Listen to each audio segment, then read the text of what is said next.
Hey, parents of teenagers. Today, we're uncovering the science behind why your brilliant teenager makes decisions that leave you utterly baffled. We'll cover three key insights about the teenage brain that will hopefully change the way you communicate. If it feels like your teenager is often struggling to make the right decision, don't be so hard on yourself. Did you know that it takes doctors a full 17 years to adopt new life saving practices? Yeah, even highly educated experts need about 2 decades to accept game changing information. So the next time your teenager doesn't listen to your brilliant advice, remember if it takes doctors that long to implement new ideas, maybe we should cut our teenagers some slack. This isn't about a lack of intelligence on our teenagers' part, it's about the brain's resistance to new information. And this resistance to new information doesn't just happen in the medical field, it's happening in the biggest companies in the world and in your teenager's brain every single day. The story of digital photography is one great example of how this plays out. Kodak was the leading photography company in the world, and they actually held the patent on the digital camera, but they decided to bury it. Why? Because it threatened their core beliefs about what photography was and what it should be. Your teenager's brain operates on this exact same principle. They might be a math prodigy, but refuse to consider engineering because that's not cool. Or maybe they're an artistic genius who shuns art classes because that's not what my friends are into. Just like Kodak, they're ignoring golden opportunities that don't fit into their current identity. Resisting good ideas like this can lead to missed opportunities on a massive scale. And there are three main reasons why these communication breakdowns happen.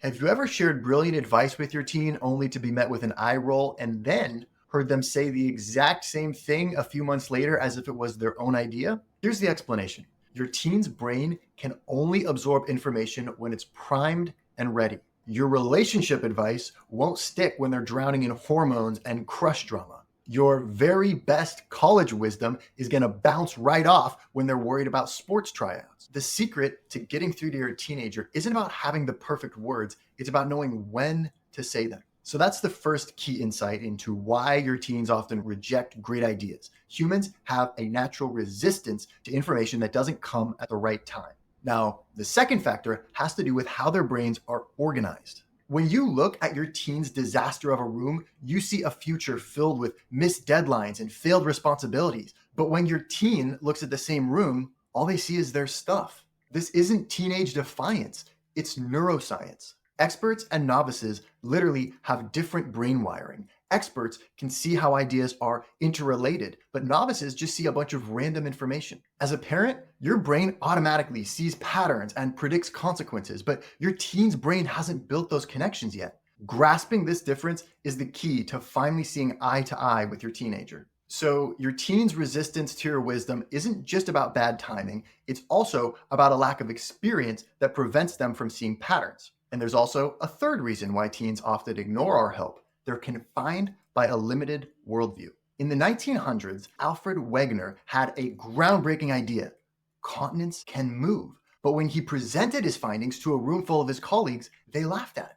The evidence was undeniable. His theory explained so many things that they couldn't figure out at the time. But his theory didn't fit into their existing beliefs, so they rejected it outright. Your teen's brain works exactly the same way. When your advice doesn't fit in their current worldview about their friends, about school, about their future, they'll reject it on principle. This isn't stubbornness. It's the brain's natural reaction to what it perceives as a threat to its reality. Once you understand this, you can finally break through. So these three principles help us understand why it's so hard to get good ideas through to teenagers. They're sensitive to timing, they lack the experience to see patterns, and they resist new ideas that don't align with their existing worldview. Now, let's look at how we can overcome these barriers. As a ghostwriter for some of the world's top minds, I noticed a striking pattern. Even the most brilliant experts often struggle to get their ideas across. They get bogged down in jargon and abstractions. And that's exactly why your teenager tunes out your great advice. The secret to getting through isn't talking more, it's translating your ideas into a language that will resonate with them. You need to put things in terms that will make sense to their brain. Are they really into soccer or Star Wars or Fortnite or celebrity gossip? You need to put your ideas into a context that they will understand. Use metaphors. It's kind of like being offsides in soccer. Or it's a bit like when Jabba the Hutt locks them all up in that dungeon. When you master this ability to translate your ideas into your teenager's language, their resistance will evaporate. So that's the first key to getting through to our teenagers. We need to talk in their language. But there's another really important factor we have to consider, which is how many ideas we're communicating at one time. When a master jeweler is helping a client, they don't overwhelm them with every gem in the entire store. They carefully select the perfect stone for the perfect person in the perfect moment. When you're sharing wisdom with your teenager, resist the urge to dump a lifetime worth of lessons on them all at once. Instead, work hard to pinpoint the one story, the one insight that speaks to their current struggle. The power of your wisdom lies not in its volume, but in its relevance. Master this jeweler's method and watch as your teen suddenly takes an interest in what you're presenting instead of feeling overwhelmed. So you want to translate your ideas into their language, focus on one insight at a time. And there's also another idea that's really important here, and it's something a lot of parents skip over. Picture your teen's brain like a hard drive, and it's reached its maximum capacity. Every time you try to put a new piece of advice in there, it doesn't compute. You can't upload new ideas until you delete old ones. Your teen can't embrace your study strategies until they get rid of that idea that I'm just not a math person. They can't accept your relationship advice until they get rid of the idea that I'm not lovable. If you want to transform your teen's mindset, stop trying to force new files onto an already full hard drive.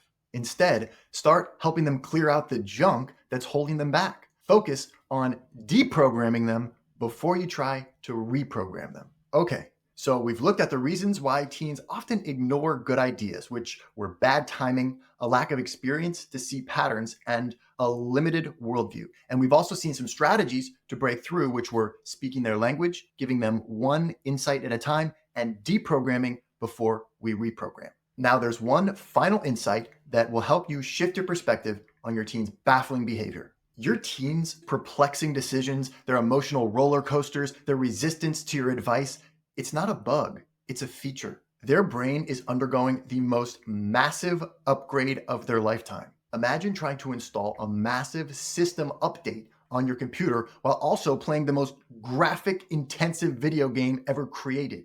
Glitches are inevitable. Instead of trying to force new wisdom onto a system that's already overloaded, you need to trust that the upgrade will happen. Your role as a parent is to protect the system from crashing while it's upgrading. We've taken a journey through the teenage brain. We've discovered why even the smartest teens often resist great ideas, and we've seen some strategies for how to break through and reconnect with your teenager. So please choose one of these ideas to implement today and see how your teen responds. They just might begin to see your wisdom in a whole new light. If this video resonated with you at all, please hit the like button, subscribe to my channel, and tune in to the Talking to Teens podcast every week. I'll see you there.